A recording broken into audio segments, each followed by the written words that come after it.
Safe exit দরকার আছে, কিন্তু এখনো একবারের জন্য বলেছেন তারেক রহমান কেন আসতেছেন না? মনে হয় কিনা যে 1 বছর পরে আমরা আর মাত্র হয়তো 5-6 মাস আছে সময় একটা নির্বাচনের জন্য অপেক্ষা করছি, সেই নির্বাচনের লেভেল প্লেইং ফিল্ড কি আসলে তৈরি হয়নি? আসলে কেন তৈরি হলো না এতদিনে, সেটা একটা প্রশ্ন। আরেকটি প্রশ্ন হচ্ছে যে নির্বাচন এখন কোন পদ্ধতিতে হবে সেটি স্পষ্ট নেই বলছেন আপনার সহ আলোচক। এই দুটি প্রশ্ন যদি আপনি উত্তর দেন আমাকে। প্রথমত হলো যে নির্বাচন কোন পদ্ধতিতে হবে এটা নিয়ে আমি কিন্তু অতটা কনফিউজ না। আমি না এই কারণে জামাত ইসলাম পিয়ার পদ্ধতিতে নির্বাচনটা চেয়েছেন, কিন্তু জামাত ইসলাম বলে নাই কখনো যে পিয়ার পদ্ধতিতে নির্বাচন না হলে তারা নির্বাচন বর্জন করবে। আমি বন্ধু শুনি নাই ওনারা এই কথাটা স্পষ্ট করে বলছেন যে পিয়ার পদ্ধতিতে নির্বাচনের জন্য ওনারা রাজনৈতিক আন্দোলন করবে। এটা তো একটা পলিটিক্যাল পার্টি আন্দোলন হতেই পারে, দাবি হতেই পারে। পিয়ার পদ্ধতিতে যদি আমাকে ব্যক্তিগতভাবে জিজ্ঞাসা করেন, আমি তো পিয়ার পদ্ধতি চাই, আমি নিজে পিয়ার পদ্ধতির পক্ষে। আমার কাছে মনে হয়েছে এটা একটা ভালো পদ্ধতি, আমাদের মতো থার্ড ওয়ার্ল্ডের কান্ট্রিতে এটা খুব জরুরি, এটা আমি মনে করি পার্সোনালি। কিন্তু আমি আবার এটাও বলি যে এই মুহূর্তে যেমন আগামী নির্বাচনটা পিয়ার পদ্ধতিতে করতে গেলে এটা আসলে নির্বাচনটা বিলম্বিত হয়ে যাবে। আমি আবার ওটাও মনে করি যে একটা অনির্বাচিত সরকার দীর্ঘদিন থাকা ঠিক না, এটা হলো আমার অপিনিয়ন। সেক্ষেত্রে আমি আমার যেটা ধারণা, ওনারা যদি এটা নিয়ে আন্দোলন করে, এটা নিয়ে রাজনৈতিক আন্দোলন মানে কি, জনগণকে সম্পৃক্ত করার চেষ্টা করবে। জনগণকে সম্পৃক্ত করা তো উচিত। আমি তো মনে করি এটা সরকারই করা উচিত ছিল যে আমরা এইবার এইভাবে করতেছি, কিন্তু এরপর থেকে আমরা পিয়ার পদ্ধতিতে করবো। এবার তারা পিয়ার পদ্ধতিতে উচ্চ কক্ষ করবে। যদি উচ্চ কক্ষ করতে পারেন, নিম্ন কক্ষ করবেন না কেন ভাই? করেন, কোনো সমস্যা তো নাই। তো কাজে ওইটা হতে পারে, কিন্তু হয়তো এইবার হয়তো আমি মনে করি হাতে সময় কম, ইলেকশন তাড়াতাড়ি হওয়া দরকার। কারণ এরই মধ্যে 1 বছর চলে গেছে কোনো কিছু প্রাপ্তি ছাড়াই। আর এটা নিয়ে করতে গেলে মানুষ এখন বুঝে না। যেমন যে কথা নাকি বিএনপি লোকজন বলে যে মানুষ পিয়ার পদ্ধতি কি বুঝে না, এটা সত্য কথা, বোঝে না। মানুষ তো অনেক কিছুই বোঝে না, কিন্তু তাকে এটা বোঝাতে হবে না। বোঝানোর দায়িত্ব আপনি নেন, বলেন আমরা জনগণকে বোঝাবো। মানুষকে সংস্কার আগে বুঝতো, 31 দফা মানুষ বুঝতো। ওরা যে রাষ্ট্র সংস্কার আন্দোলনের জন্য 31 দফা দিচ্ছে, এটা কি মানুষকে বুঝতো না? ওনারা বুঝাচ্ছেন, এই সরকার সংস্কার করেছে বুঝাচ্ছেন। কাজে বোঝে না, এটা কোনো এক্সকিউজ না। বাট কোশ্চেন হলো এটা ভালো কি মন্দ। যদি ভালো হয় আমি মনে করি এটা করা উচিত, কিন্তু এই মুহূর্তে নয়। আবার এটা নিয়ে জামাতও কোনো গো ধরে নাই যে পিয়ার পদ্ধতি না হলে আমরা নির্বাচন করবো না, বয়কট করবো, এই ধরনের কথা বলেছি বলে আমি শুনি নাই। আজকেও জামাতের যিনি সেক্রেটারি কি বলেছেন, মিয়া গোলাম পরা বলেছেন কোন দল পিয়ার পদ্ধতিতে নির্বাচন চায় না, চায় আগামী সংসদ নির্বাচন পিয়ার পদ্ধতিতে অনুষ্ঠিত হবে। দেশের জনগণ পিয়ার পদ্ধতি গ্রহণ করবে, নির্বাচনের প্রার্থী হবে দল, ব্যক্তি নয়। তিনি চেয়েছেন, জি। বাট না হলে ইলেকশন করবেন না, এটা কথা বলেছেন কিনা? না, আমি এখনো দেখিনি কোথাও। ওটা তো চাবেই, এটা তো ওনাদের বলছি, তো এটা আমাদের রাজনৈতিক দাবি। এটা ওনারা এই লাইনটাকে হাতে রেখে ওনারা রাজনীতি করতেছেন, এটা হতেই পারে, এটা কোনো সমস্যা নেই। এখন দ্বিতীয় যেটা কথা বললেন যে আপনার লেভেল প্লেইং ফিল্ড জিনিসটা হলো কি, এটা আসলে মানে মনে করার ব্যাপার। আমি যেটা মনে করি, যেমন সন্ত্রাস আছে, নির্বাচন তো মনে করেন আপনার আসলে এটা তো অনেক দিন ধরে হবে না। নির্বাচন ধরেন আপনার মানে 1 মাস হলো নির্বাচনের জন্য মোটামুটি একটা সময়, যে এই সময় প্রচার চলবে। তো এই সময় আপনি পুরো পুলিশ বাহিনীকে, এখন যে বলতেছেন আপনারা যে পুলিশ বাহিনী তাদের মনোবল ফিরে আসে না, পুলিশ বাহিনী অ্যাক্টিভ না, এটা বাস্তবতা। পুলিশ অ্যাক্টিভ না। পুলিশকে যে ছোট পোলাপান গালাগালি করে দেখি, মাঝে মাঝে তো ভিডিওতে দেখি, এই পুলিশ বাহিনীকে অ্যাক্টিভ করা কঠিন। এই কারণে আপনাদের কঠিন, মানে এই পুলিশ বাহিনীকে তো অ্যাক্টিভ করার চেষ্টাই করেনি এই গভর্নমেন্ট। পুলিশ বাহিনীর সে মনোবল ফিরিয়ে আনার চেষ্টা কি গভর্নমেন্ট করে নাই? আপনাকে একটা কথা মনে রাখেন আপনি, যে পুলিশ বাহিনী আপনার হাসিনা পুলিশ বাহিনী বলা হোক, আমি মানতে রাজি আছি হাসিনা পুলিশ বাহিনী এটা, কিন্তু আপনি কীভাবে চেঞ্জ করবেন? ধরেন একজন লোকের রক্তের মধ্যে দূষিত রক্ত আছে, মনে করেন ব্লাড ক্যান্সার হয়েছে বা কিছু হয়েছে, আপনি তার সব রক্ত ফেলাই দিতে পারবেন একবারে? সে আসবে না। তো রক্ত একদিক দিয়ে পড়বে, আরেকদিক দিয়ে ঢোকাইতে হবে, কিন্তু এটা তো একটা সময় সাপেক্ষ ব্যাপার। তা আপনি পুলিশ বাহিনীকে চেঞ্জ করেন, আমাদের তো কোনো আপত্তি নাই, চেঞ্জ করেন। এই গত 1 বছরে চেঞ্জ করার প্রক্রিয়া শুরু হয়েছে, হয় নাই তো? তো আপনি কিছু করবেন না, পুলিশ বাহিনী মনোবল ফিরে আনবেন না, ফেলে হাহাকার করবেন, তা তো হয় না ভাই। দেখেন এই সরকারকে তো আমরা অনেক দায়িত্ব দিয়েছিলাম এবং অনেক সমর্থনও দিয়েছিলাম। এমন কোনো বাংলাদেশের দল আছে, আওয়ামী লীগের কথা বাদ দেন, কারণ আওয়ামী লীগ তো পরাজিত শক্তি এই মুহূর্তে। যারা হেরে গেছে তাদের আলাপ বাদ দিচ্ছে আপাতত। তারা তো আনহ্যাপি হবেই। তারা ছাড়া অন্য কোনো রাজনৈতিক দলকে দেখেছেন এই সরকারের বিরোধিতা করছে পর্যন্ত? করে নাই তো। সবাই নানাভাবে তার মতো করে সাপোর্ট দিচ্ছে। এত সাপোর্ট পাওয়ার পরও এই গভর্নমেন্ট পুলিশ বাহিনী মনোবল ফিরে আনতে পারছে না কেন? তত চেষ্টাই করে নাই। আপনি দেখান, হেলে একটা জিনিস দেখান যে গভর্নমেন্ট এই পদক্ষেপটা নিয়েছে কিন্তু এই পদক্ষেপটা কাজ করে নাই, তারা কোনো পদক্ষেপই নেয় নাই। তাহলে এই হা হতাশটা আপনি কতদিন চালাবেন? আপনি তো অনন্তকাল চালাতে পারবেন না। কামাল ভাই, আপনার কাছে আমার এই পর্যায়ে সর্বশেষ প্রশ্ন যেটা হচ্ছে যে আজকে যে খবরটা নিয়ে চারিদিকে অনেক ধরনের আলোচনা হচ্ছে যে বিএনপির সঙ্গে আসন সমঝোতা করতে চায় দলগুলো। আপনার কি মনে হয় যে এই মুহূর্তে বিএনপি এতটাই জনপ্রিয় যে তাদের সঙ্গে আসন সমঝোতা করেই আসলে সংসদে যেতে হবে, নাকি মানে সামনের দিনে কি প্রক্রিয়াটা এমনই হবে, নাকি এটা একেবারে আপনার কাছে মনে হয় যে ভিত্তিহীন একটা খবর? দেখেন, এখানে কারা চায়, যে অ্যাক্টিভ দলগুলো আছে এর মধ্যে কোনো সন্দেহ নাই যে জামাত চায় না। আমি মনে করি জামাত চাবে কেন? জামাত তো ক্ষমতায় যেতে চায় না ভাই। সে কেন বিএনপির সঙ্গে করবে? কোনদিন শুনছেন আপনি যে প্রথম এবং দ্বিতীয়র মধ্যে কোনো সমঝোতা হয়? সমঝোতা হয় মানে দ্বিতীয়ের সঙ্গে তৃতীয়, অথবা তৃতীয়ের সঙ্গে চতুর্থ। প্রথমের সঙ্গে সমঝোতা হইতে পারে যার যে তৃতীয় সে। আমি ধরে নিচ্ছি এই মুহূর্তে 1 এবং 2 হলো বিএনপি এবং জামাত। আমার বিবেচনায় বিএনপি 1 নম্বর আছে, জামাত 2 নম্বর আছে। তো জামাত কেন বিএনপির সঙ্গে যাবে? জামাত বরং চেষ্টা করবে 3-4 যারা আছে তাদেরকে নিয়ে বিএনপিকে হারিয়ে তার ক্ষমতায় যেতে চাইবে। জামাত পলিটিক্স করে কেন বলেন তো আপনি? কি কারণে পলিটিক্স করে? জামাত প্রত্যেকটা পলিটিক্যাল পার্টি তো পলিটিক্স করে এই কারণে তারা ক্ষমতায় যেতে চায়। মানুষকে বুঝায় যে ভাই আমি তোমার জন্য বেস্ট লোক, আমাকে ভোট দাও, আমি ক্ষমতায় যেয়ে তোমার চেহারা চেঞ্জ করে দেবো। এটা হচ্ছে মূল লক্ষ্য। তো এটাই তো, সেই লক্ষ্যে সে জামাত বিএনপির সঙ্গে কেন যাবে? কারণ বিএনপির সঙ্গে যদি সে যায় তাহলে তো বিরোধী দলকে, বরঞ্চ আপনি বলতে পারেন যে এনসিপি একটা চেষ্টা করতে পারে, অথবা অন্য যারা ছোট পার্টি আছে, এবি পার্টি, অমুক পার্টি, তমুক, এরা একটা চেষ্টা করতে পারে বিএনপির সঙ্গে আমি করে যদি 2-1টা আসন পাই। যে জিনিসটা আমরা গতবার নির্বাচনের সময় দেখছিলাম, আওয়ামী লীগের সঙ্গে ইব্রাহিম সাহেব গিয়েছিলেন ওনার দল নিয়ে, যে আমি একা এত বছর রাজনীতি করলাম, কিছু পাইলাম না, এখন সংসদে 2-3টা কথা বলতে চাই। তো এরকম হতে পারে, কিন্তু সেটা এনসিপি করতে পারে। কারণ এনসিপি জন্য মানে আসলে কোনো একটা জোটে যাওয়ার ছাড়া ওদের উপায়ও নাই খুব বেশি একটা। কারণ একা একা তারা তো কিছু করতে পারবে না ভাইয়া। জি, প্রশ্ন যেটি আসলে সন্দেহের চোখে দেখছেন জামায়াত ইসলামের নেতারা এবং এনসিপি নেতারাও সেটি সন্দেহের চোখেই দেখছেন, যে কারণে আজকে বলেছেন যে লন্ডনের সরকার বেছে দিয়ে এসেছেন প্রধান উপদেষ্টা, এমনটি মন্তব্য করেছেন হাসনাত আব্দুল্লাহ। আবার উপর থেকে নাসির পাটোয়ারি মন্তব্য করেছেন প্রধান উপদেষ্টা লন্ডনে গিয়ে সেজদার মাধ্যমে নির্বাচনের রহি পেয়েছেন। এইসব মন্তব্য বিষয়ে আপনার প্রসঙ্গ মানে আপনার কি মতামত, এবং জামায়াতের যে আশঙ্কা সেটিকে আপনি কতটুকু কিভাবে মূল্যায়ন করেন? দেখেন, আমি প্রথমে ওনাদের কথাটা বলি। এই ঘটনাটা ডক্টর ইউনূস কবে করেছেন? জুনের 13 তারিখে। জি, একবার 2 মাসের বেশি পার হয়ে গেছে, 2 মাস 2 দিন পার হয়ে গেছে। তখন বললেন না কেন? কারা জামায়াত না এনসিপি। জি, তখন তো বলে নাই, এখন বলতেছে কেন?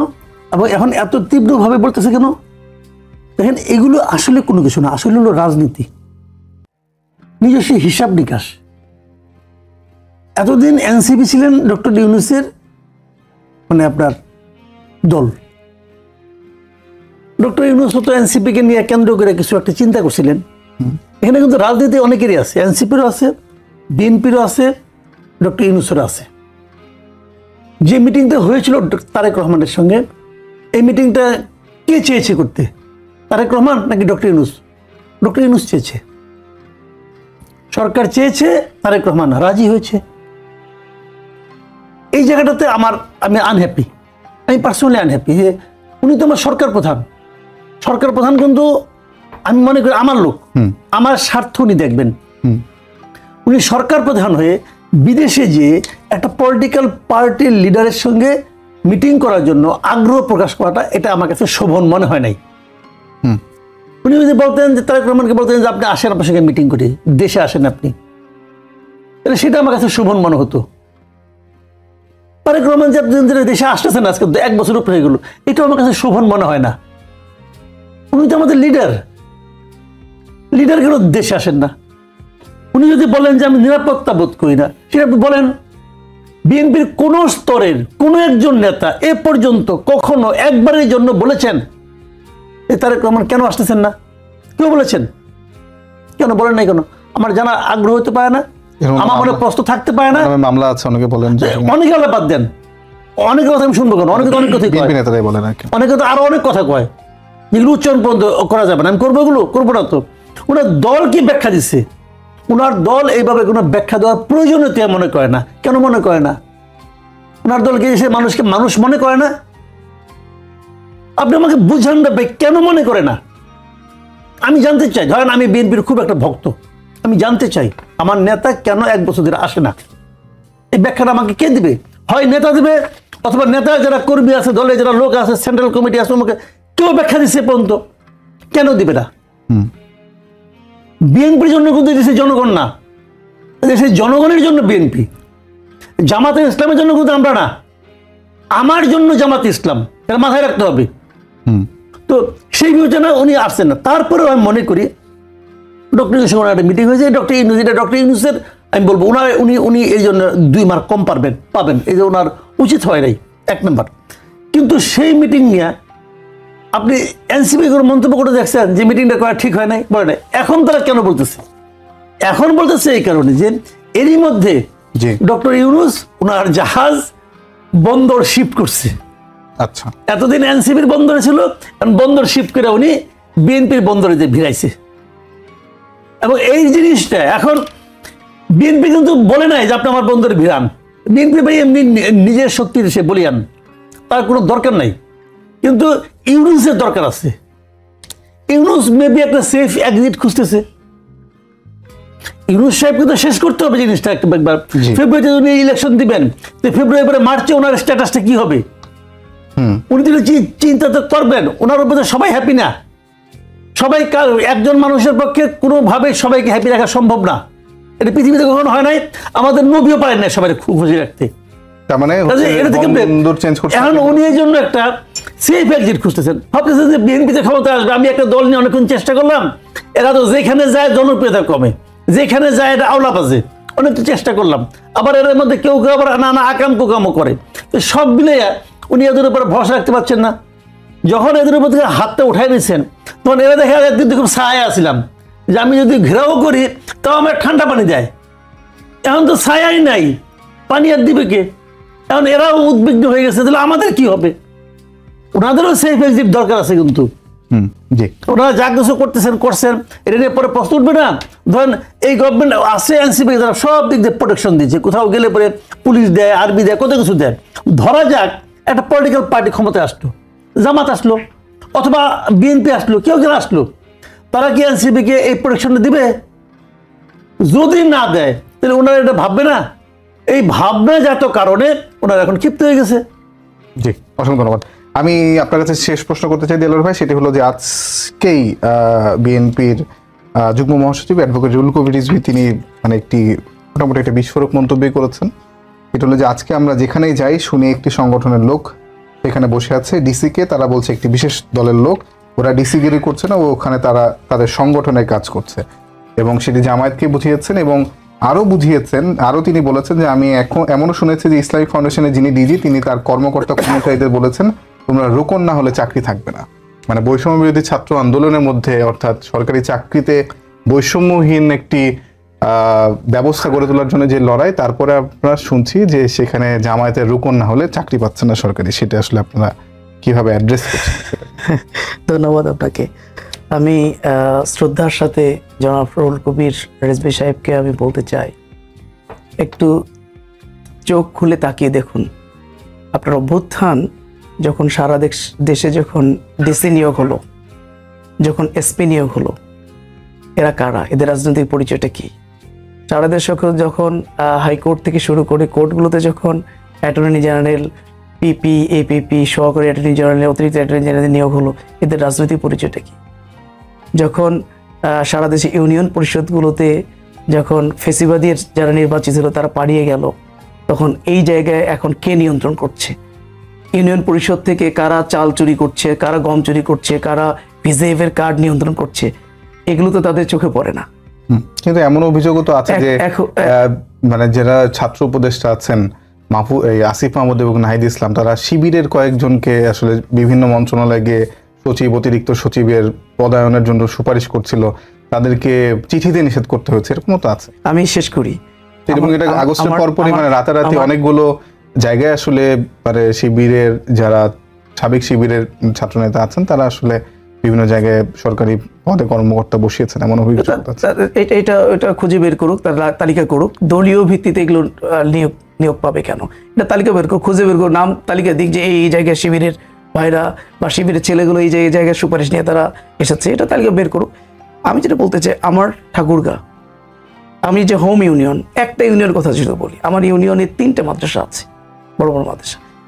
সেই 3টা মাদ্রাসার প্রিন্সিপালকে যখন ফোন করে বলা হয় যে এখানে সভাপতি বিএনপিকে নিতে হবে, বিএনপির অমুককে নিতে হবে, যদি না নেন তাহলে মাদ্রাসায় আসবেন না, হাত ভেঙে দেওয়া হবে, পা ভেঙে দেওয়া হবে। একটা পর্যায়ে জোরপূর্বক বলা যায় যে হুমকি দুমকি দিয়ে বাধ্য করিয়েছেন তাকে সভাপতি বানানোর জন্য, তালিকা পাঠানোর জন্য।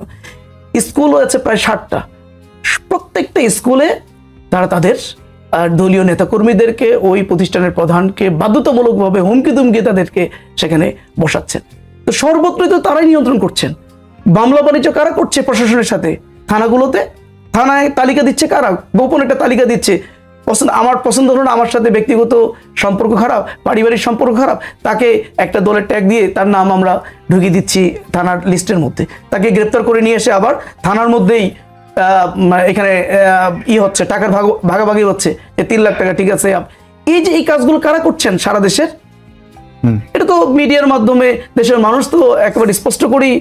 তাহলে কারা প্রশাসন নিয়ন্ত্রণ করছে, কারা দেশ মানে রাষ্ট্র ক্ষমতায় যাওয়ার আগেই জোরপূর্বক তারা মানে রাষ্ট্রের বিভিন্ন সেক্টরগুলোতে তারা ভূমিকা রাখছে? কিন্তু রোকন না হলে যে পদ পাবে না বা সরকারি চাকরি পাবে না, এমন এটা তো সম্পূর্ণ মিথ্যা বানোয়াট। এটা তার মন গড়া কথা, এটা তার মন গড়া কথা। এটার কোনো প্রমাণ তার কাছে আছে বলে আমার মনে হয় না, এটা হওয়ার প্রশ্নই ওঠে না। শিক্ষা মন্ত্রণালয়ের নানা পদায়ন নিয়ে অনেক ধরনের প্রশ্ন আছে। না, বললাম এটা তো সম্পূর্ণ ভিত্তিহীন এবং মিথ্যা কথা।